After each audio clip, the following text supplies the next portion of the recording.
And welcome back again. Yours truly, Anthony Parker Alexander, of Keeping It Honest. We don't just keep it simple, we don't just keep it real, we keep it honest. On this show today, exactly at this time, 6:05, Thursday, April 4th, Dr. King was shot. So let's go back on this. When he was shot, it was 6:05, Thursday, April 4th. And if you're watching this now, it's also 6:05, Thursday, April 4th. The difference was when he got shot, it was 1968, but it was really on this day, 6:05, Thursday, April 4th, that 38-year-old Dr. Martin Luther King, unfortunately, was killed. And we're going to have a lot of interesting things we're going to be talking about on this show. We're going to talk about Dr. King's killing. We're going to talk about the drum major instinct. Um, I guess you would call it eulogy that he gave to himself. We're going to have the opinions of people who were there when he died. Uh, One of them's Dr. Um, Jesse Jackson, or Reverend Jesse Jackson. We're going to hear his take on it. And we're going to, unfortunately, relive through people's events and stories that I'm going to give you on what happened on that fateful day of April 4th, Thursday, 1968. And if some of you were alive, where were you at? And then also, what would have happened if King had have lived? Interesting. And could there have been a president or vice president, Dr. King? But this is how it started. And then we're going to talk about what happened the day before. But if you don't know anything about history, you're going to learn it today. And unfortunately, the real uncomfortable truth. So, as I say to you, let's sit back um, and let's really see, where were you at? Where were you at when Dr. King was assassinated? We are about to find out. Where were you at? How much of this did it change the course of history? Did it change it a lot? Did it not change it? Well, we know it had to change what we saw. Where were you at when Dr. King was killed? And is it making any difference now that he was killed? Are we better off? Are we not better off? Well, you know what? We're going to find out. Where were you at when King was killed?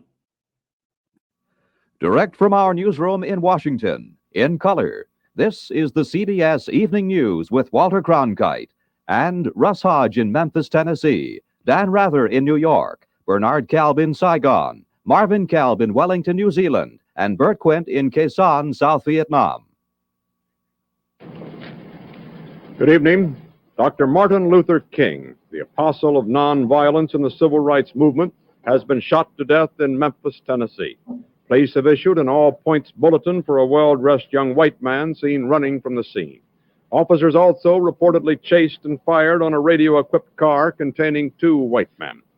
Dr. King was standing on the balcony of his second-floor hotel room tonight when, according to a companion, a shot was fired from across the street. In the friend's words, the bullet exploded in his face. Police, who have been keeping a close watch over the Nobel Peace Prize winner because of Memphis' turbulent racial situation, were on the scene almost immediately. They rushed the 39-year-old Negro leader to a hospital where he died of a bullet wound in the neck. Police said they found a high-powered hunting rifle about a block from the hotel, but it was not immediately identified as the murder weapon. Mayor Henry Loeb has reinstated the dusk-to-dawn curfew he imposed on the city last week when a march led by Dr. King erupted in violence. Governor Buford Ellington has called out 4,000 National Guardsmen. And police report that the murder has touched off sporadic acts of violence in a Negro section of the city. In a nationwide television address, President Johnson expressed the nation's shock. America is shocked and saddened by the brutal slaying tonight of Dr. Martin Luther King. I ask every citizen to reject the blind violence that has struck Dr. King, who lived by nonviolence. Dr. King had returned to Memphis only yesterday, determined to prove that he could lead a peaceful mass march in support of striking sanitation workers, most of whom are Negroes. Dr. King had this to say last night about the situation in Memphis. Maybe I could understand the denial of certain basic First Amendment privileges because they haven't committed themselves to that over there. But somewhere I read of the freedom of assembly. Somewhere I read of the freedom of speech. Somewhere I read of the freedom of press. Somewhere I read that the greatness of America is the right to protest for rights. There was shock in Harlem tonight when word of Dr. King's murder reached the nation's largest Negro community. Men, women, and children poured into the streets. They appeared dazed. Many were crying. A young Negro said, Dr. King didn't really have to go back to Memphis. Maybe he wanted to prove something. And maybe he wanted to prove something. If you remember, it was about the sanitation strike when Dr. King was assassinated. So he was fighting literally for people, which was interesting. And a lot of people don't know that he kind of changed by the time that he had passed away, or got killed. He had changed a little bit. He wasn't just for civil rights. He was for the civil rights of everybody. So, I tell people, look up what Dr. King was about. Wow. So now let's go back. Thursday, April 4th, 1968, at 6:05 p.m., King was struck in the face by a single bullet. And this was fired from a Remington model gun. He never regained consciousness, and he died at 7:05 p.m. So he was staying in room 306 at the Lorraine Motel in Memphis. The motel was owned by businessman Walter Bailey, and it was named after his wife. Reverend Abernathy, a colleague and friend, he later told the House Select Committee on Assassinations that he and King had stayed in room 306 at the Lorraine Motel so often that it was known as the King Abernathy Suite. So according to his biographer, one of them, Taylor Branch, King's last words were to musician Ben Branch, who was scheduled to perform that night at a planned event. So King said, Ben, make sure you play Take My Hand, Precious Lord in the meeting tonight. Play it real pretty. So according to Reverend Samuel Cowles, who we're going to have talking about that night and that day with King, who was standing several feet away, King was leaning over the balcony railing in front of room 306 and was speaking with Reverend Jackson when the shot rang out. King was struck in the face by a single bullet. So it's a little bit graphic, but we have to notice. The bullet entered through King's right cheek, breaking his jaw and several vertebrae as it traveled down his spinal cord, severing his jugular vein and major arteries in the process, before lodging in his shoulder. The force of the shot ripped King's necktie off. King fell backward onto the balcony, unconscious. So Abernathy, he heard the shot from inside the motel room, and he ran to the balcony to find King on the deck, bleeding from the wound in his cheek. Wow. Jesse Jackson stated after the shooting that he cradled King's head as King lay on the balcony, but this account was disputed by other colleagues of King. And I remember they said that Jackson said he was cradling him and blood was on his own shoulder. Jackson later changed his mind to say that he had reached out for King. Andrew Young, a colleague, first believed King was dead, but found that he still had a pulse. So King was then rushed to St. Joseph's Hospital, where doctors opened his chest and they performed cardiopulmonary resuscitation. He never regained consciousness and he died at 7:05 p.m. According to Branch King's autopsy revealed, now listen to this, that his heart was in the condition of a 60-year-old man rather than a 39-year-old man because it was attributed to the stress of his 13 years, wow, in the civil rights movement. Man, so you think about that. Dr. King was going through so many things. Man, fighting for civil rights, doing everything he needed to do, that he seemed to be older than really what he was. Wow. So you just saw Walter Cronkite, who was on the evening news way back then. So he gave the news of him dying. And how did it affect a lot of people? You know, were they affected where they didn't know what to do? You think about this. Here's a guy who got shot and he got killed. And where were you at? Or where were your parents at when they heard it? This is what happened across the world. Martin Luther King 20 minutes ago died.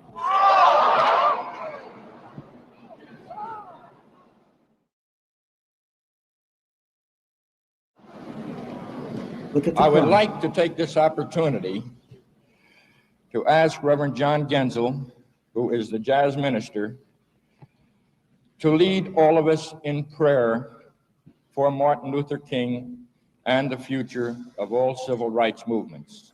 Would you please rise? Some very sad news for all of you, and I think sad news for all of our fellow citizens and people who love peace all over the world. And that is that Martin Luther King was shot and was killed tonight in Memphis. America is shocked and saddened by the brutal slaying tonight of Dr. Martin Luther King. I ask every citizen to reject the blind violence that has struck Dr. King, who lived by nonviolence. I pray that his family can find comfort in the memory of all he tried to do for the land he loved so well. So where were you at when you saw that? Well, where were your parents at when they saw that? The brutal killing of a legend. And when he got shot, was at the end of the dream? It was very interesting because shortly after the shot was fired, witnesses saw a man who later they believed was James O'Ray fleeing from a rooming house across the street from the motel where Dr. King was killed. Police found a package dumped close to the site that included a rifle and binoculars, both with Ray's fingerprints on there. So this worldwide manhunt was started, and Ray was arrested finally 2 months later on March 10th, 1969. He pleaded guilty to the first-degree murder of Dr. King, but he later recanted it. People didn't really believe him. So this is interesting because, like I said, Dr. King died. And did the world mourn? Yes, they did. We're going to talk about again. We're going to have clips from Dr. King's kids. We're going to have clips from Jesse Jackson. We're going to talk about this speech, okay? This drum speech, which I thought was really, really interesting. This drum major instinct speech. So after Dr. King died, on the night of his funeral, he said if he ever gets killed, he wants this speech played, he wants this song played. And that's what he got. He got this speech and he got this song to be played at his funeral. But it was interesting. The speech is called the Drum Major Instinct. A lot of people have heard different speeches by King, but you listen to the speech. It's one of the best speeches that he has ever given. He gave this speech 2 months to the day that he died. And he said, you know what? If I ever die, I want portions of the speech played at my funeral. So they did the funeral and everything, but they also did this speech, and it's called the Drum Major Speech. I want you to listen to this. We're going to talk about it as it's playing, because it's I'm telling you, you have to hear it because it's an amazing speech. It is called the Drum Major Instinct Speech. When we're full of ourselves, sometimes we have to realize that we can't be better than anybody else, because there's that karma and it will come back. Dr. King said he was a simple man. And here is parts of the Drum Major Instinct Speech. The setting is clear. James and John are making a specific request of the Master. They had dreamed, as most of the Hebrews dreamed, of a coming king of Israel who would set Jerusalem free and establish his kingdom on Mount Zion, and in righteousness rule the world. And they thought of Jesus as this kind of king, and they were thinking of that day when Jesus would reign supreme as this new king of Israel. And they were saying, now, when you establish a kingdom, let one of us sit on the right hand and the other on the left hand of your throne. Now, very quickly, we would automatically condemn James and John, and we would say they were selfish. Why would they make such a selfish request? But before we condemn them too quickly, let us look calmly and honestly at ourselves, and we will discover that we too have those same basic desires for recognition, for importance, that same desire for attention, that same desire to be first. Of course, the other disciples got mad with James and John, and you can understand why, but we must understand that we have some of the same James and John qualities. And that is deep down within all of us an instinct. It's a kind of drum major instinct, a desire to be out front, a desire to lead the parade, a desire to be first. It is something that runs the whole gamut of life. And so before we condemn them, let us see that we all have the drum major instinct. We all want to be important, to surpass others, to achieve distinction, to lead the parade. Alfred Adler, the great psychoanalyst, contends that this is the dominant impulse.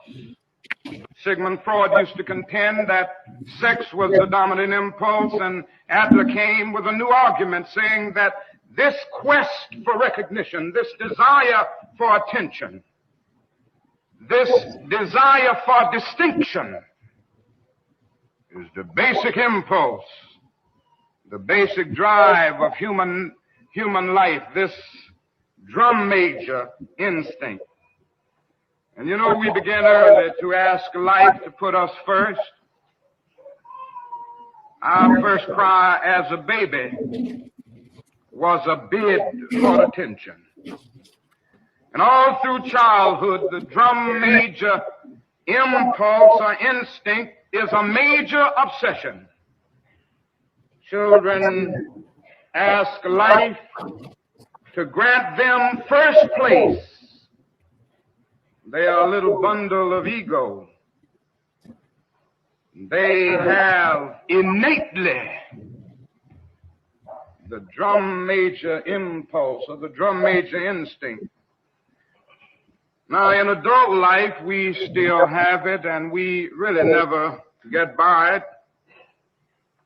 We like to do something good, and you know, we like to be praised for it. Now, if you don't believe that, you just go on living life, and you will discover very soon that you like to be praised. Everybody likes it, as a matter of fact. And somehow this warm glow we feel when we are praised or when our name is in print is something of the vitamin A to our ego. Nobody is unhappy when they are praised, even if they know they don't deserve it, and even if they don't believe it. The only unhappy people about praise is when that praise is going too much towards somebody else. But everybody likes to be praised because of this real drum major instinct.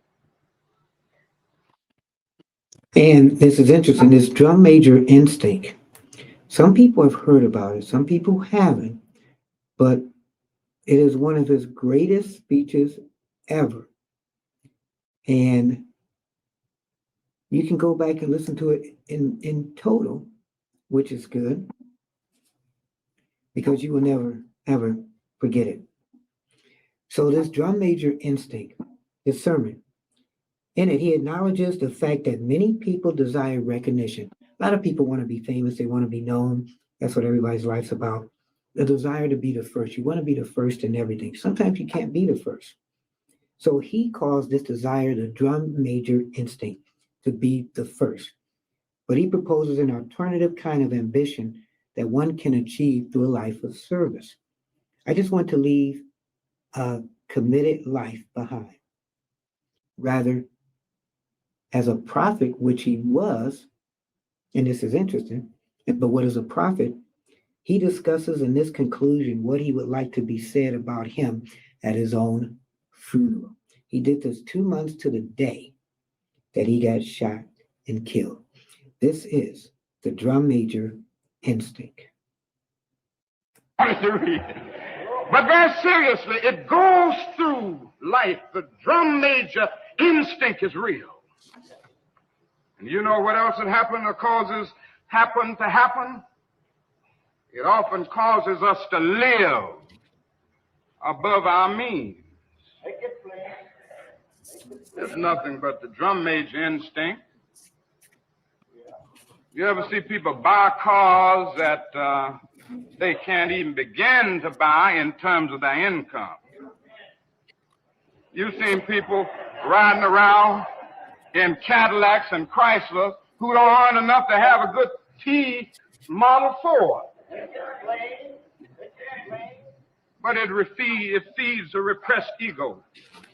You know, economists tell us that your automobile should not cost more than half of your annual income. So if you make an income of $5,000, your car shouldn't cost more than about $2,500. That's just good economics. And if it's a family of two and both members of the family make $10,000, they would have to make out with one car. That would be good economics, although it's often inconvenient. But so often, haven't you seen people making $5,000 a year and driving a car that costs $6,000, and they wonder why their ends never meet? That's a fact. Now, the economists also say that your house shouldn't cost, if you're buying a house, it shouldn't cost more than twice your income. That's based on the economy and how you would make ends meet. So if you have an income of $5,000, it's kind of difficult in this society, but say it's a family with an income of $10,000, the house shouldn't cost much more than $20,000. Well, I've seen folks making $10,000 living in $40,000 and $50,000 house. And you know, they just barely make it. They get a check every month somewhere, and they owe all of that out before it comes in. Never have anything to put away for rainy days. But now the problem is, it is the drum major instinct. And you know, you see people over and over again with the drum major instinct taking them over, and they just live their lives trying to outdo the Jones. They got to get this coat because this particular coat is a little better and a little better looking than Mary's coat. I've got to drive this car because it's something about this car that makes my car a little better than my neighbor's car. I know a man who used to live in a $35,000 house, and other people started building $35,000 houses, so he built a $75,000 house, and then somebody else built a $75,000 house, and he built a $100,000 house, and I don't know where he's going to end up if he's going to live his life trying to keep up with the Joneses. And it's funny because he talked about keeping up with the Joneses back then. How many people are still trying to keep up with the Joneses? As society and culture change, everybody is still about it being about me. At the end of the day, what is important to you? Is it friends? Is it family? Above all, is it you? Can you make it without having to have that money to be in society? Back then, Dr. King said everybody has a drum major instinct. Today, on this day, do we still have a drum major instinct? So, we're talking about Dr. King, assassination, that day, and how the world changed. So, after he died, President Johnson, he called for a national day of mourning to be observed on April 7th. And the following days, libraries, museums, schools, and businesses were closed, and the Academy Award ceremony was canceled. On April 8th, King's widow, Coretta Scott King, and other family members joined thousands of participants in a march in Memphis, banning King and honoring King. Well, even back then, people still were banning him and honoring King, and joined hundreds of thousands of people across the country.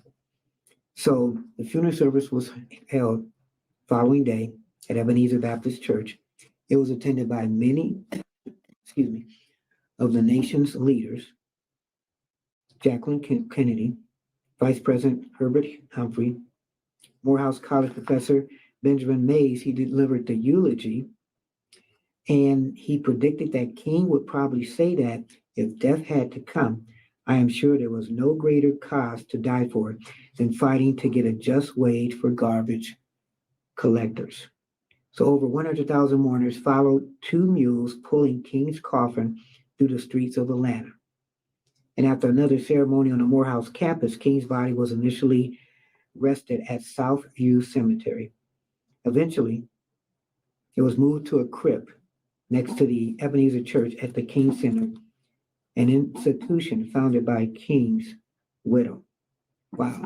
So we know about the conspiracies and everything. We're not going to go into that pretty much. We may talk a little bit about it, but here was a guy that was doing his own thing. And we're going to talk about that when he died. Was he loved by a lot of people? Was King trying to redo things in his life? Maybe, do some things a little bit different when he died. But he did die doing what he did. There comes a time that the drum major instinct can become destructive. And that's where I want to move now. I want to move to the point of saying that if this instinct is not harnessed, it becomes a very dangerous, pernicious instinct. For instance, if it isn't harnessed, it causes one's personality to become distorted. I guess that's the most damaging aspect of it, what it does to the personality. And you can think about some of the celebrities, entertainers, politicians who at one point they were honest, trying to do the right thing. But then because of society and power corrupts absolute power, it got to their head. And the drum major instinct turned them from a really good person into a very bad person. The tragedy, as Dr. King said, of the drum major instinct. If it isn't harnessed, you will end up day in and day out trying to deal with your ego problem by boasting. Have you ever heard people that, you know, and I'm sure you've met them, that really become sickening because they just sit up all the time talking about themselves. And they just boast and boast and boast. And that's a person who has not harnessed the drum major instinct. And then it does other things to the personality. It causes you to lie about who you know sometimes. There are some people who are influence peddlers. And in that attempt to deal with the drum major instinct, they have to try to identify with the so-called big name people. And if you're not careful, they will make you think they know somebody that they don't really know. They know them well. They sip tea with them, and they this and that. That happens to people. And the other thing is that it causes one to engage ultimately in activities that are merely used to get attention. Criminologists tell us that some people are driven to crime because of this drum major instinct. They don't feel that they're getting enough attention through the normal channels of social behavior. And so they turn to antisocial behavior in order to get attention, in order to feel important. And so they get that gun, and before they know it, they rob the bank in a quest for recognition, in a quest for importance. And then the final great tragedy of the distorted personality is the fact that when one fails to harness this instinct, he ends up trying to push others down in order to push himself up.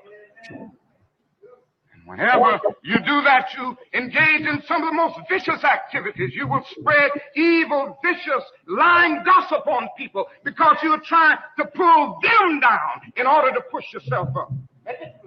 The great issue of life is to harness the drum major instinct. Now, the other problem is when you don't harness the drum major instinct, this uncontrolled aspect of it is that it leads to snobbish exclusivism. It leads to snobbish exclusivism.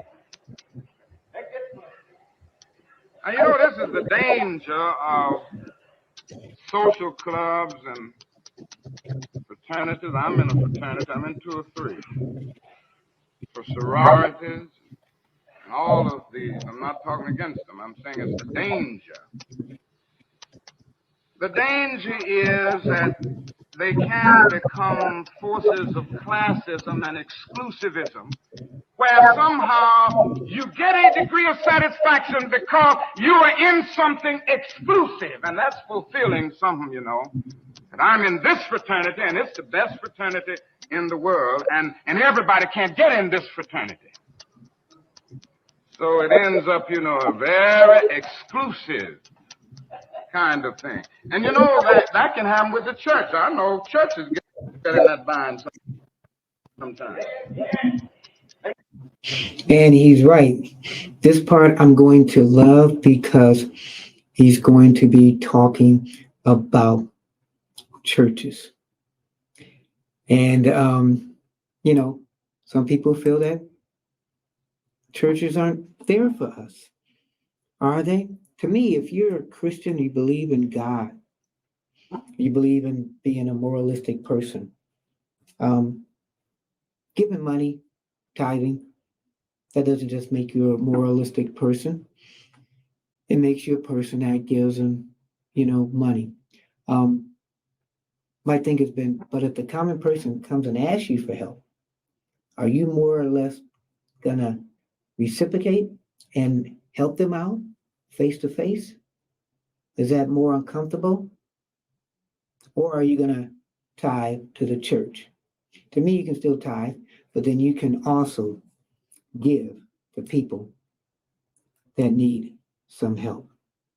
So, speaking of help, you're watching Keeping It Honest with yours truly, Anthony Parker.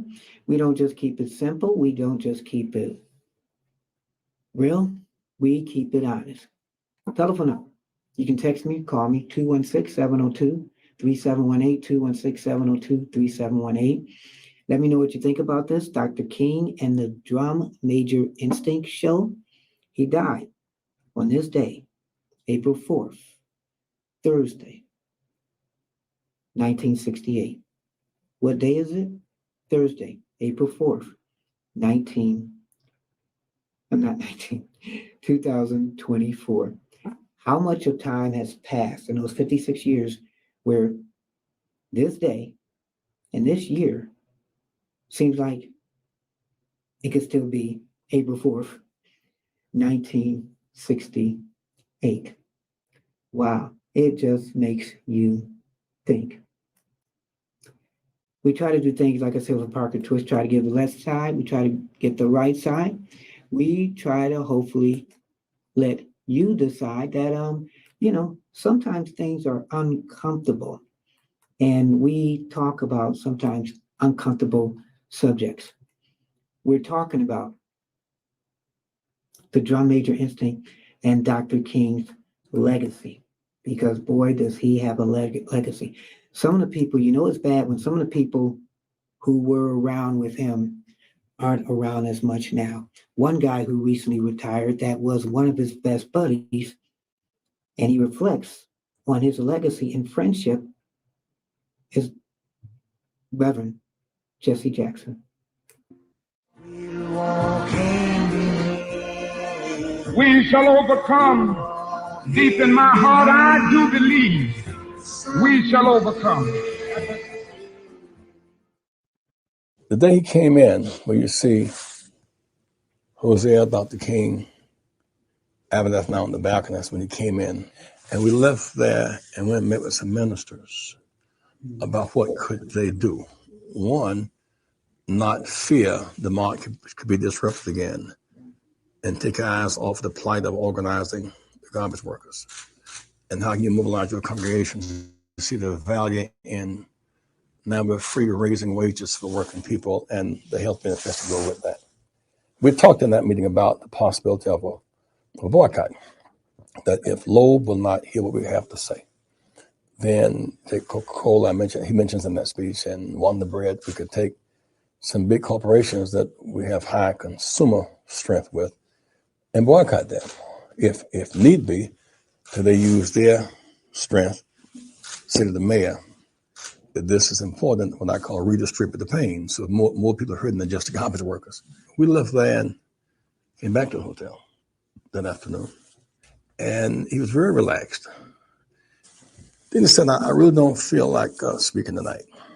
And so asked me would I go and speak, and to say ask him when he go and speak. And I said, I just don't have, I'm kind of empty, so to speak.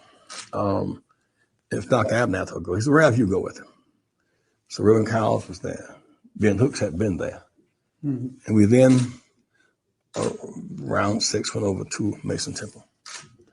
And when we walked in the door and the people cheering, so Rab said, they're cheering, not because they see us, because they think Martin is behind us. It's not us they're cheering for, we laughed about that.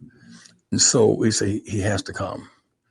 He got there, and Ralph gave a rather long introduction, in part kind of buy some time because he didn't feel like speaking. It's a picture I got from you guys of my talking with Dr. King. I was trying to brief him on what was happening, kind of what had happened, and the mood as we saw it. And he got it without a single note and went back through the page of history. This would be the great time to be alive. He was kind of going back to the history reflection stuff, as much what he had done earlier that day. But that day was about personal history reflection. He was kind of the philosophical, historical journey to who we are tonight. We could not have known how severe the threats were and how imminent death was. He may have known because he felt the pressures. That was a kind of transition speech. I'm not fearing any man. Mine eyes have seen the glory to come to the Lord. And I've seen the promised land. What I thought was so different about that sermon, the reaction was, I saw men crying. You know, usually men as such don't cry in church except in very situations. It was just like with something pathos about that moment, that time, that presentation.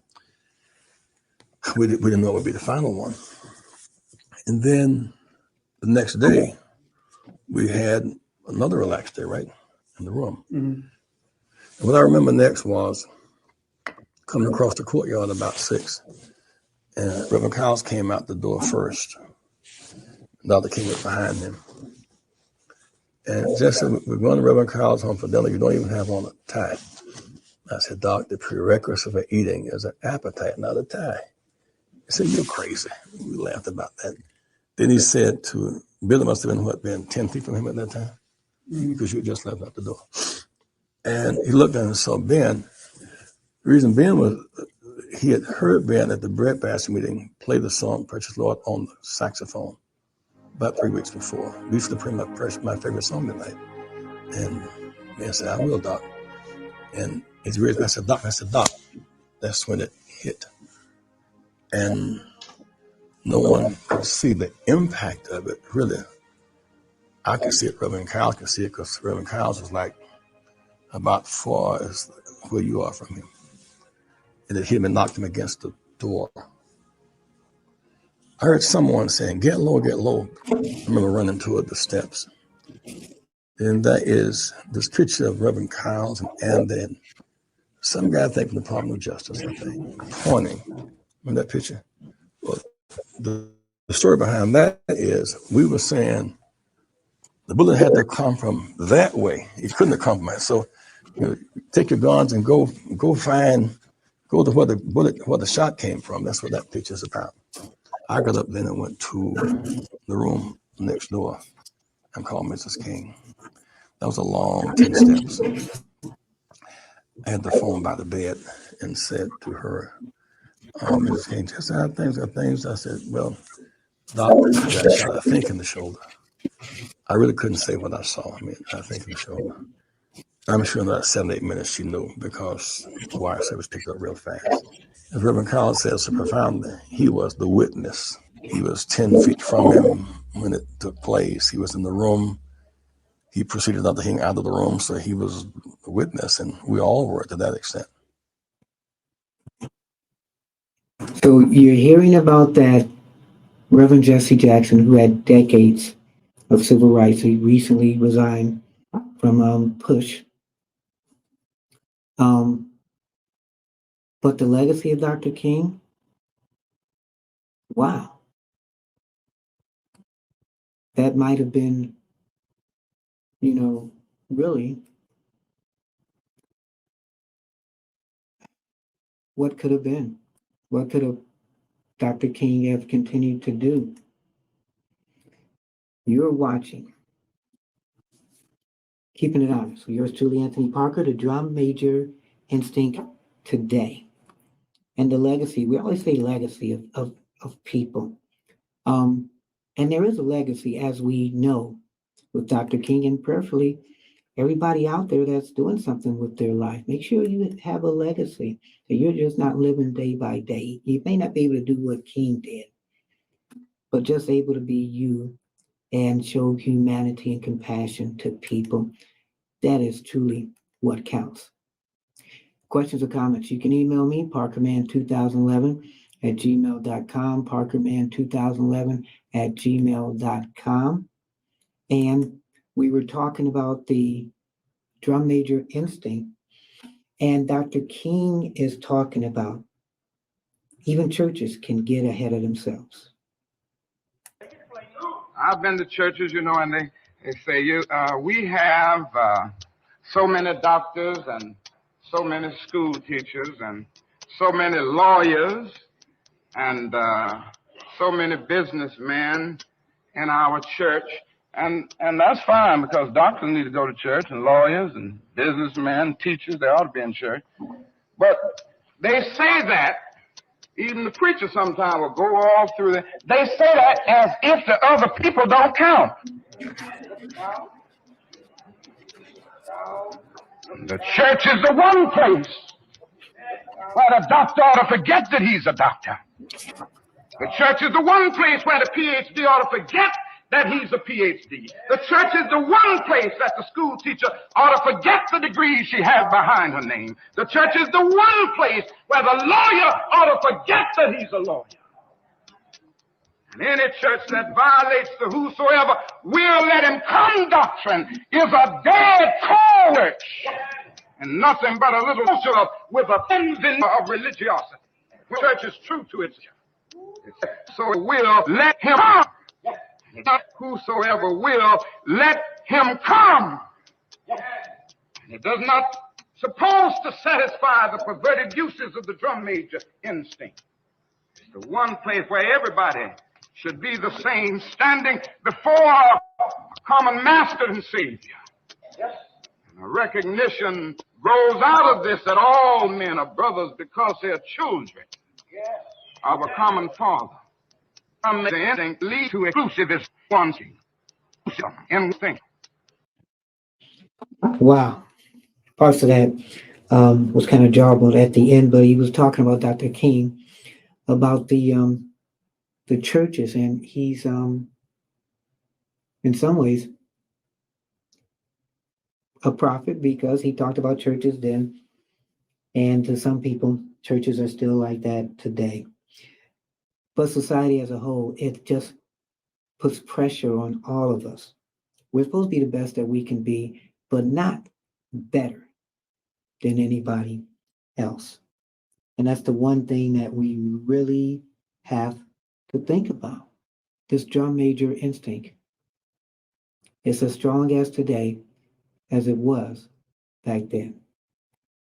Lead one feel, and can lead one to feel that because he has some training, he's a little better than that person who doesn't have it. Or because he has some economic security, that he's a little better than that person who doesn't have it. And that's the uncontrolled, perverted use of the drum major instinct. Now, the other thing is that it leads to tragic, and we've seen it happen so often, tragic race prejudice. This recording is briefly interrupted at this point. We see with our own eyes. In fact, not too long ago, a man down in Mississippi said that God was a charter member of the White Citizens Council. And so, God being the charter member means that everybody who's in that has a kind of divinity, a kind of superiority.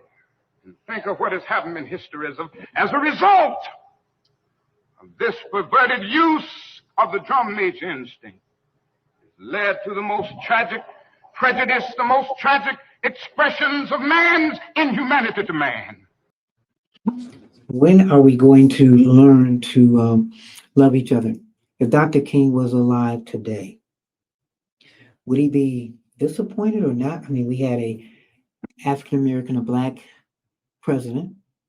We have a black vice president. We have a lot of people in power.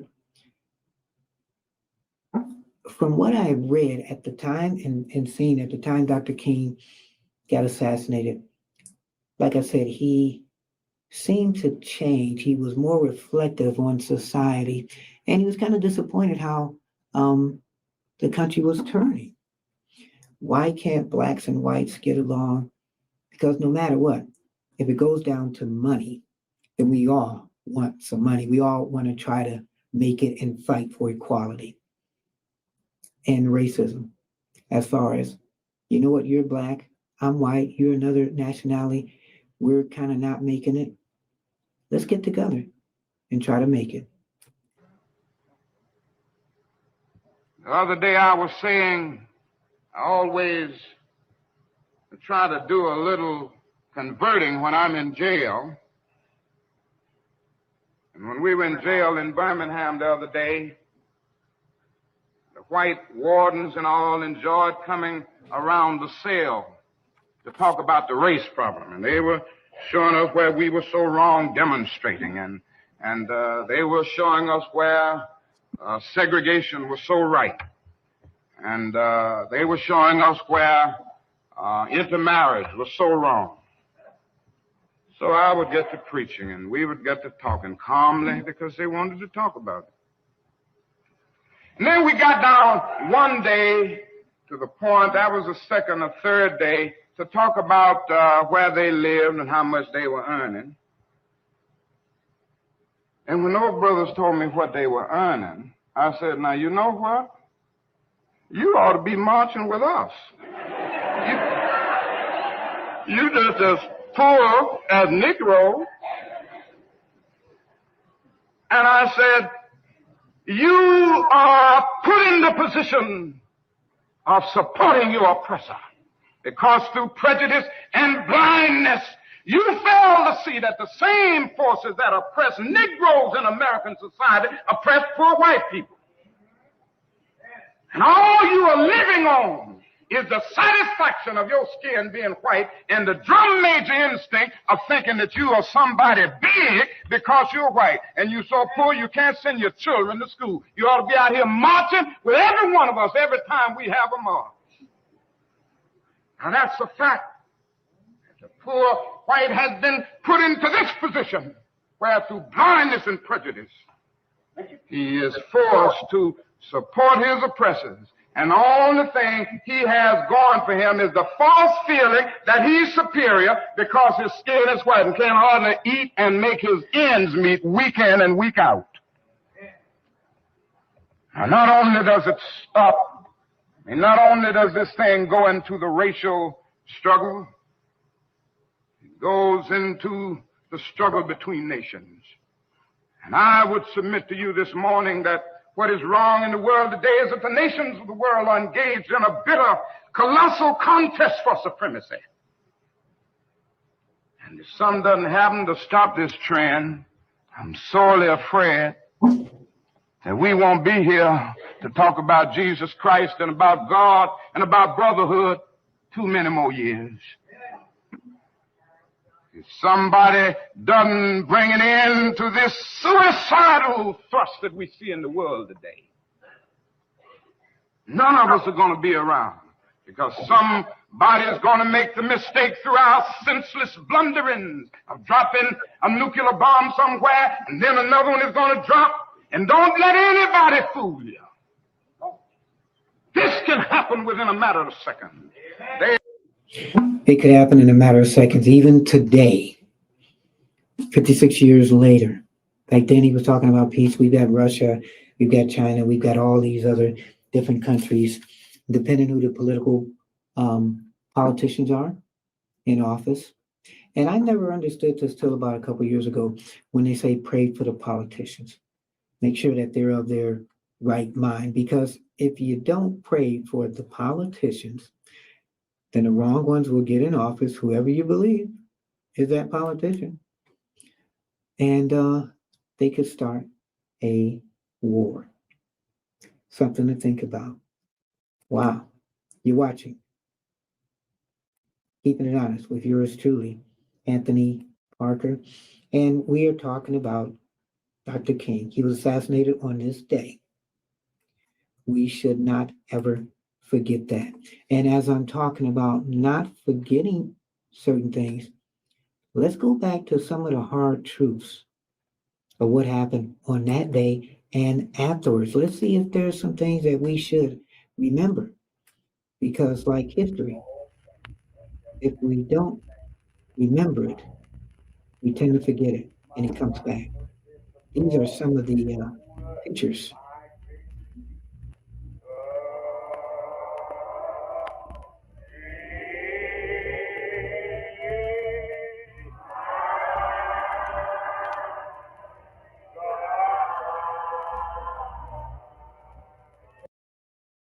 And so I'm happy tonight.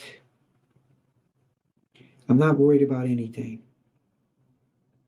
I'm not fearing any man. Mine eyes have seen the glory of the coming of the Lord.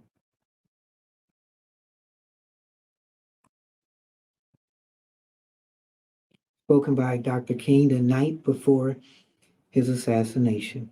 So he probably knew he was going through tough times.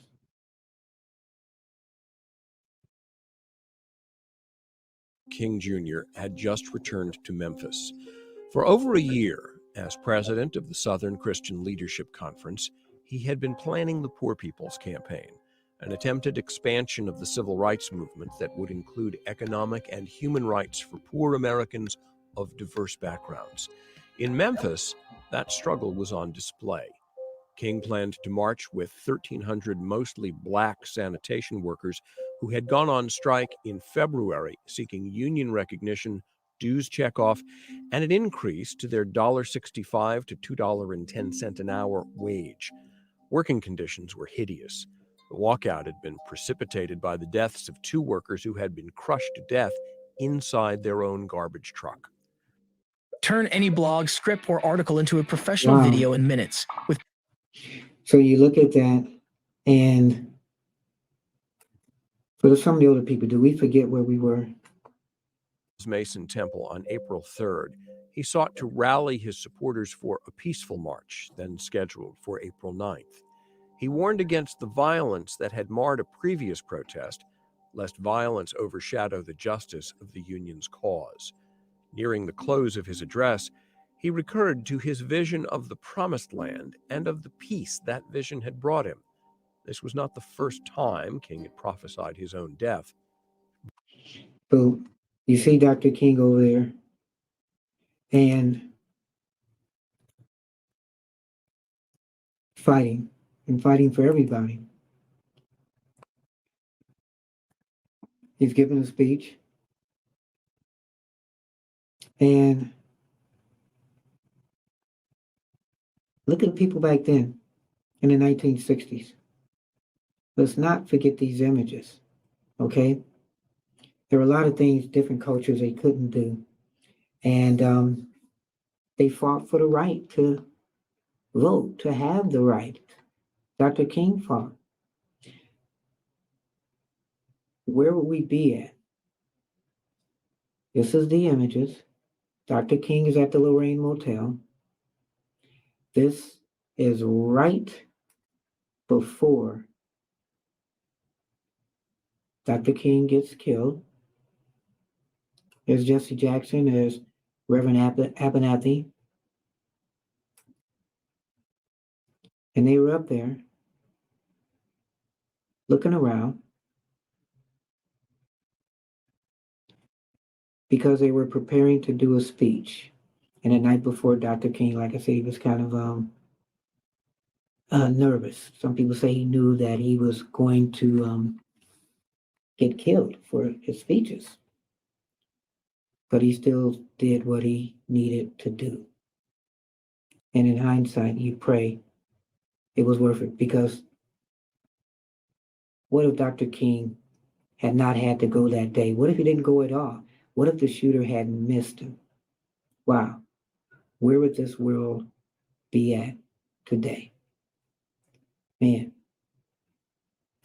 something to think about as you are watching Keeping It Honest with yours truly, Anthony Parker, as we talk about and we go back to the Drum Major Instinct speech or sermon, where he talks about things that, It could be uncomfortable to a lot of people, but as Dr. King has proven,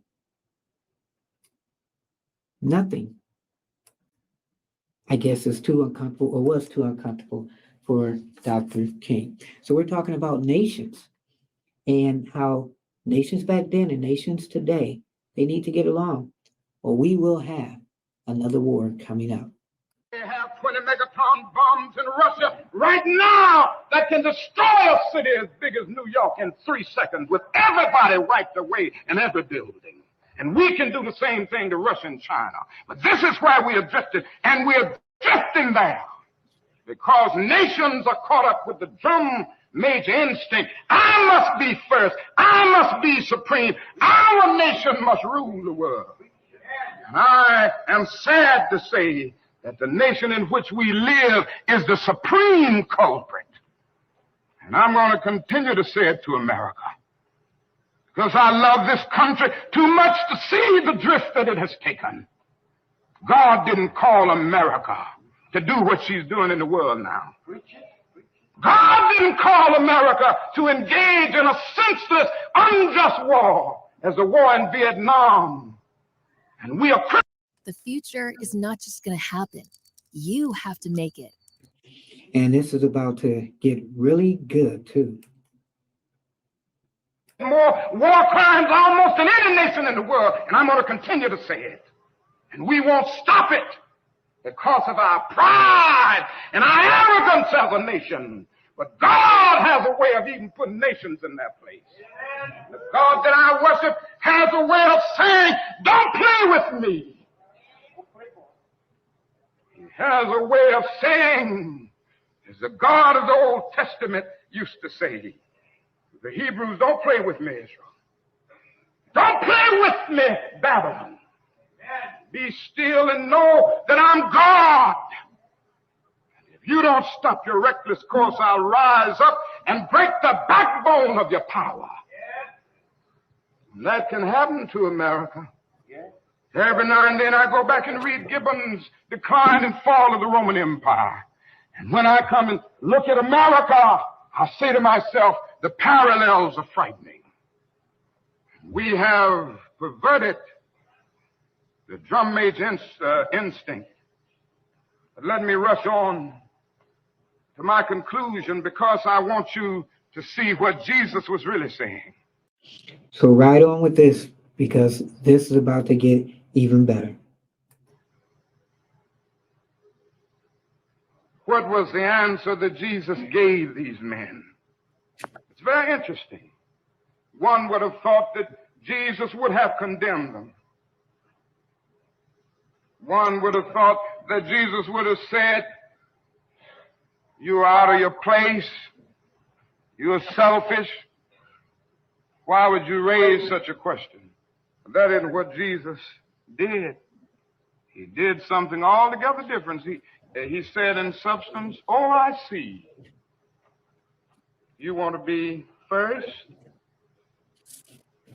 You want to be great? You want to be important? You want to be significant? Well, you ought to be.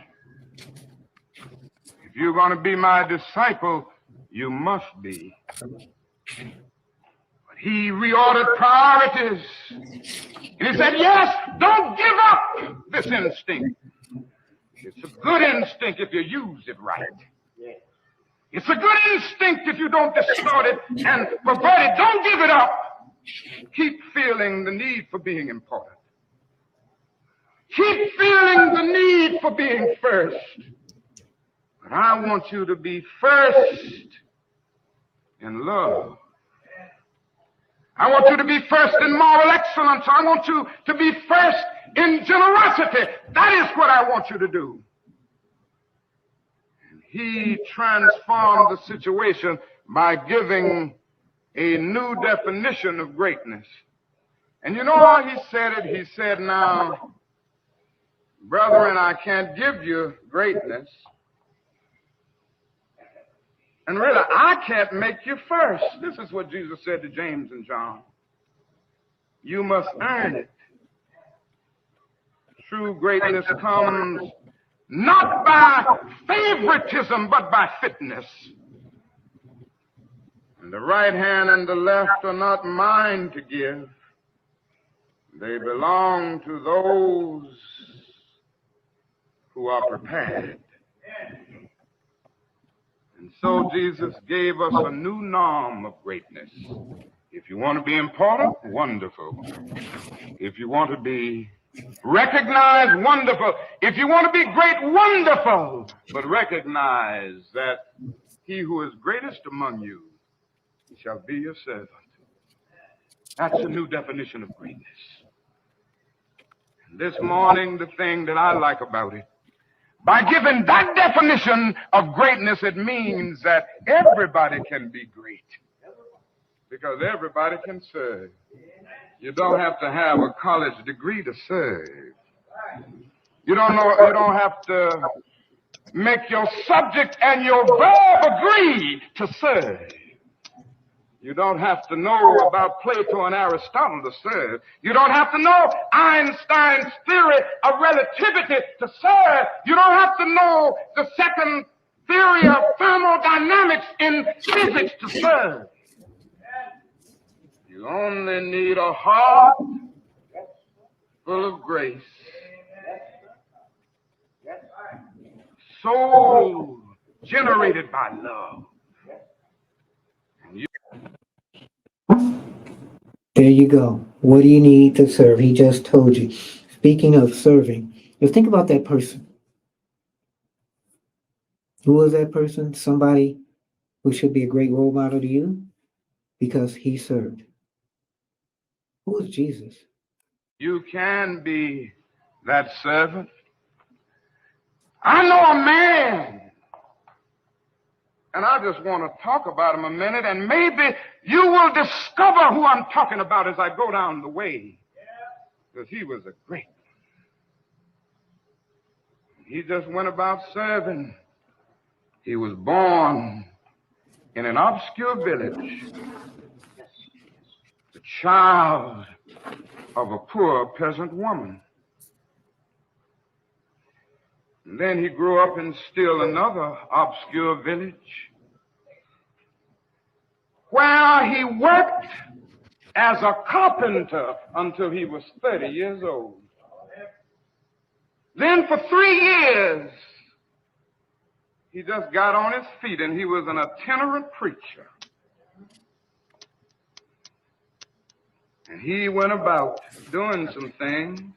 He didn't have much. He never wrote a book. He never held an office. He never had a family. He never owned a house. He never went to college. He never visited a big city. He never went 200 miles from where he was born. He did none of the usual things that the world would associate with greatness. He had no credentials but himself. He was only when the tide of public opinion turned against him. They called a rabble. They turned against him. They called him a rabble rouser. They called him a troublemaker. They said he was an agitator. He practiced civil disobedience. He broke injunctions. And so he was turned over to his enemies and went through the mockery of a trial. And the irony of it all is that his friends turned him over to them. One of his closest friends denied him. Another of his friends turned him over to his enemies. And while he was dying, the people who killed him gambled for his clothing, the only possession that he had in the world. When he was dead, he was buried in a borrowed tomb through the pity of a friend. 19 centuries have come and gone. Today, He stands as the most influential figure that ever entered human history. All the armies that ever marched, all the navies that ever sailed, all parts that ever stood, all kings that ever ran together, not fit the life of men put together, have not affected the life of man on this earth as much as that one solitary life. His name may be a familiar one, but today I can hear him talking about him. Every now and then somebody says he's King of Kings. Again, I can hear somebody saying he's Lord of Lords. Somewhere else I can hear somebody saying, in Christ there is no east nor west. And then they go on and talk about in him there's no north and south, but one great fellowship of love throughout the whole wide world. He didn't have anything. He just went around serving and doing good. This morning, you can be on his right hand and his left hand if you serve. It's the only. Wow. You talk about the ultimate person that served? Jesus Christ. This is the Drum Major Instinct sermon. This was given February 4th, 1968, 2 months to the day of Dr. King's assassination. Wow. That's crazy. You're watching Keeping It Honest with yours truly, Anthony Parker. April 4th, 1968. A day that really changed history for African Americans, for the world. What is the legacy of Dr. King? Well, you know what? He had 4 kids. And you talk about legacy. So out of the 4 kids, 2 are alive now. Yolanda King passed away at 2007. Dexter King passed away 2024. The ones that are still alive, carrying on his legacy, is Bernice King and Martin Luther King III. And this is one of the few times that all 4 of them were together to talk about his legacy. King's 3 surviving children haven't spoken together about their father's legacy in a dozen years, but they did with Michelle Miller, an interview you'll see only here on CBS. Martin Luther King III was 10 when his father died. Dexter was 7 and Bernice 5. It's hard to forget the images, and sometimes I have to catch myself because I get emotional. Martin and I were watching television, and even to this day, when I see a breaking news flash, I have PTSD. And so even though it's been 50 years, it doesn't seem like it. For me, it seems like it was yesterday. Bernice, what do you remember? What I do vividly remember is the day of the funeral. So I'm sitting right on the corner here at Ebenezer. I'm in my mother's lap. And so Mom said he couldn't speak to me, but a child kind of knows the dad's voice. Every now and then I think about my own death and I think about my own funeral. And if you look at the film, I'm looking around like, where is he? So I remember that to this day in this sanctuary. This was to be a peaceful march to City Hall. 68 was a time when your father's popularity was waning. Mom used to say something like, because his voice is silenced, now he's loved. What does that mean? We sort of dumbed down Dad to some degree. He was a doer, not just a dreamer. He talked about what could become, but he left us a blueprint for how that could be manifested. Leading the march, the Reverend Martin Luther King. Dad was really radical and revolutionary, and America doesn't understand that yet. I have to ask this question of you. Did you have to lose your father for the nation and the world to appreciate him the way they do today? You look at the greater good in terms of the sacrifice, because if he had lived, he may not have been, I'm certain he would not have been as effective. Because he gave his life, he was martyred, and then you remember all of the positive things he left behind. So was he a martyr? Did he have to die for, I guess, the world to become a better place? In some people's eyes, people say it's not a better place, but in other people's eyes, it is. Let's keep it honest. You have your pros and your cons. And if Dr. King had never been around, think about the tragedy, how that would have been. Wow. So, how did Dr. King want to be remembered? Did he want to be remembered as a good guy? Did he want to be remembered as a bad guy? Did he want to be remembered as, I'm a guy that just tried to do the right thing? Well, I think you know how he wanted to be remembered. On the way in, every now and then I guess all think risky about that day when we will be victimized with what is life's final common denominator. That's something we call death. We all think about it, and every now and then I think about my own death, and I think about my own funeral, and I don't think of it in a morbid sense. Every now and then I ask myself, what is it that I would want to say it, and I leave the word to you this morning. If any of you are around when I have to meet my day, I don't want a long funeral. And if you get somebody to deliver the eulogy, tell them not to talk too much. Every now and then I wonder what I want them to say. Tell them not to mention that I have a Nobel Peace Prize. That isn't important. Tell them not to mention that I have 300 or 400 other awards. That's not important. Tell them not to mention where I went to school. I'd like somebody to mention that day that Martin Luther King Jr. tried to give his life serving others. I'd like for somebody to say that day that Martin Luther King Jr. tried to love somebody.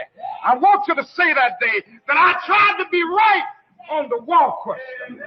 I want you to be able to say that day that I did try to feed the hungry. I want you to be able to say that day that I did try in my life to clothe those who were naked. I want you to say on that day that I did try in my life to visit those who were in prison. I want you to say that I tried to love and serve humanity. Yes, if you want to say that I was a drum major, say that I was a drum major for justice. Say that I was a drum major for peace. I was a drum major for righteousness. And all of the other shallow things will not matter. I won't have any money to leave behind. I won't have the fine and luxurious things of life to leave behind. But I just want to leave a committed life behind. And that's all I want to say. If I can help somebody as I pass along, if I can cheer somebody with a word song, if I can show somebody he's traveling wrong, then my living will not be in vain. If I can do my duty as a Christian, or if I can bring salvation to a world once wrought, if I can spread the message as the Master taught, then my living will not be in vain. Yes, Jesus, I want to be on your right or your left side, not for any selfish reason. I want to be on your right or your left side, not in terms of some political kingdom or ambition, but I just want to be there in love and in justice and in truth and in commitment to others so that we can make of this old world a new world. And there you have it. Man, the drum major instinct sermon with Dr. King, what would have been if he would still be around today? Wow. Hopefully you got something out of that Drum Major Instinct speech, sermon. If you want to get it again in its entirety without any interruptions, look it up, Drum Major Instinct. Is that different from 58 years ago with Dr. King, or 56 years ago with Dr. King? On Thursday, this day, April 4th, 38-year-old Dr. King was assassinated. What would have been if he had continued? You're keeping it honest, where we've been talking about this today. And so you wonder, here's something you probably don't know. What would happen if Dr. King would have still lived? So I'm going to read you this. So if he had not been killed, it's certain that he would have remained a powerful force. You pray he would have in society. It's interesting, in 1964, he won the Nobel Peace Prize. He was a winner. And it was economic inequality that was one of his last things in his life. He was still a civil rights leader.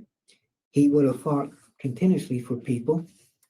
When he turned and started talking political regarding the Vietnam War, that's when people started not liking him. So one of the things he continued or wanted to do was a poor people's campaign.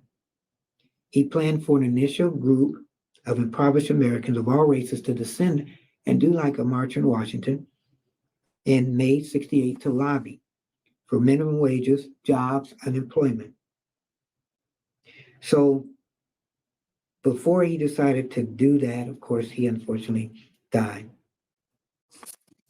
I thought this was really interesting. He would have continued to speak out about the Vietnam War. He would have taken hits about that.